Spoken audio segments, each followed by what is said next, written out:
Hello there. Today I got a beautiful story to share with you, and in that story lies an ocean of knowledge.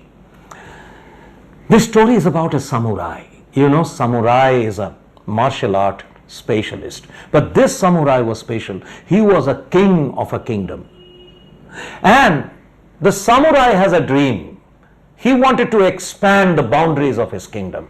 So he went for war with his full battalion. He kept on winning wars and kept on expanding the boundary of his country. More and more countries he won. He was busy fighting the war and he was away from the capital town. He never came back for long 3 years. And within these 3 years, a strange thing happened. A saint came down from a faraway hill and entered the capital town. The saint has a very pleasant personality and used to speak beautiful things about God, about spirituality, and the people in the capital town of the samurai's kingdom became his followers. They always wanted the company of the saint. And the saint created a small hermitage in the attached forest. And all the people used to go to him in the morning, in the afternoon, in the evening. They would be sitting in front of him and the saint will give discourses and people will sit down and meditate. Quite often the saint will close his eyes for hours together and will be plunged in meditation. After 3 years, the king came back. King comes back to the capital and he sees this strange change that has happened in his capital town. People always going out in the forest, and he heard that there was a saint who has taken over all the people. They became the saint's follower. The king was angry. He said, "My people should follow me. Why should there be another man in this country take over my people?" So he was absolutely angry and waiting for an encounter with the saint. So one morning he took his battalion and entered the forest and reached out for the saint who was sitting down, calm in deep meditation. The king approaches the saint, stands before him valiantly and screams, "Saint, I am the king of this place. I have come to ask you a question. I am told that you are telling people the way to the heaven. I also want to learn from you. What is the way to the heaven? Quickly tell me. I am the king. I am asking you a question. First, answer my question." The saint did not respond because he was calm and plunged in meditation. The king became very angry. He said, "I am the king. I asked you a question, I didn't get the answer. You are obliged to answer my question because you are in my kingdom. I am giving you another opportunity, but I will not tolerate because you are a saint. You are getting a second chance. Tell me the way to the heaven." There was no change in the face of the saint, calm, quiet, deep in meditation. The king became absolutely angry and he reached out for the sword. He brings out his sword and said, "Final chance, or I separate you from the center. Quickly tell me the way to the heaven." And he swung open the sword and took it above his head. The morning sunbeams were trickling on the edge of the sharp sword and shining forth. The saint calmly opened his eyes, looks at the king and points his finger to him and said, "Stay there. Now look at yourself. This exactly is the way to go to the hell." The story ends here. And let me announce my topic today. small h to capital H, from hell to the heaven. I'm not talking about that metaphorical hell. I'm not talking about the metaphorical heaven. I'm talking about the hell which is here and the heaven which is here. Bible says the new heaven and new earth. The new heaven is happening, and that heaven is inside the mind of a man. The hell and the heaven is nowhere else. It's inside the mind of a man. People don't have to physically die to be in the hell. Haven't you seen so many people dying day in and day out? They're living a life of misery. They're living a life of destruction,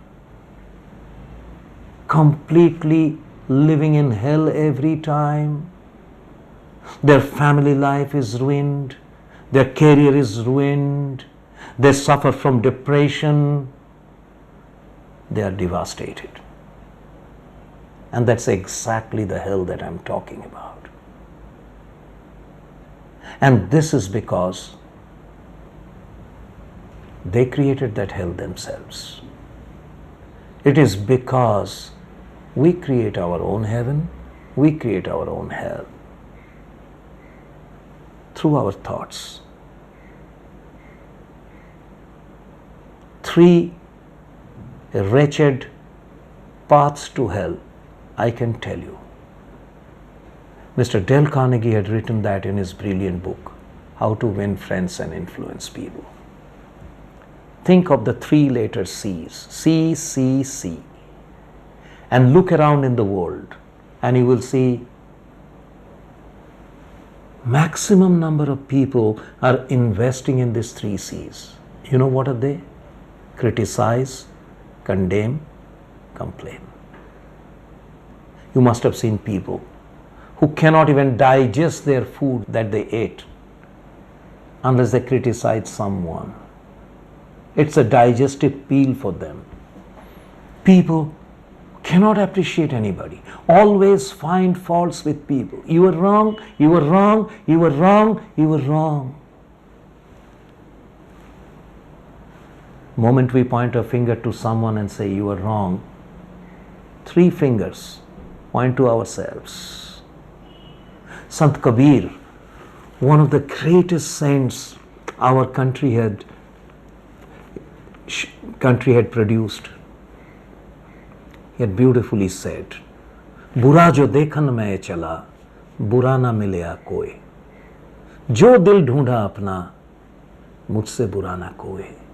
It says, I went out to find out who is the bad man, and at the end of the day, I didn't find anyone worse than me. So we all are faulty barometers. We all are defective instruments. No one is perfect in the world. So moment we criticize, we condemn and complain. Complain is another dangerous thing.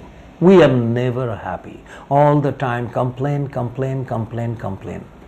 And you know, psychologically, all the people who complain, you will find them lazy.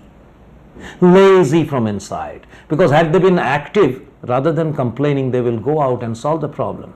They will do something about which they protest, but that they won't do. They will sit down and give consultancy, unqualified consultants. I love saying uncalled for advice is tantamount to encroachment, right? If someone asks advice from you, help from you, okay, do that. But some people will go forward and give advice to everybody. You must do this, you must do that. All the time, this is the right thing. Why are you doing right thing? Are you qualified to advise? Anyone ask from you? But this criticize, condemn and complain is in the core nature of that person. Eventually, what happens? You tell me. What happens to you when someone criticizes you constantly and someone complains about you constantly and someone condemns you, you're good for nothing? Would you like that person? Would you like to relate with the person? Would you be happy? Would you not avoid that person? Of course you will. So, you don't like anyone criticizing you, condemning you, complaining you. And likewise, if you have the habit of investing in 3 C's, you know what's happening?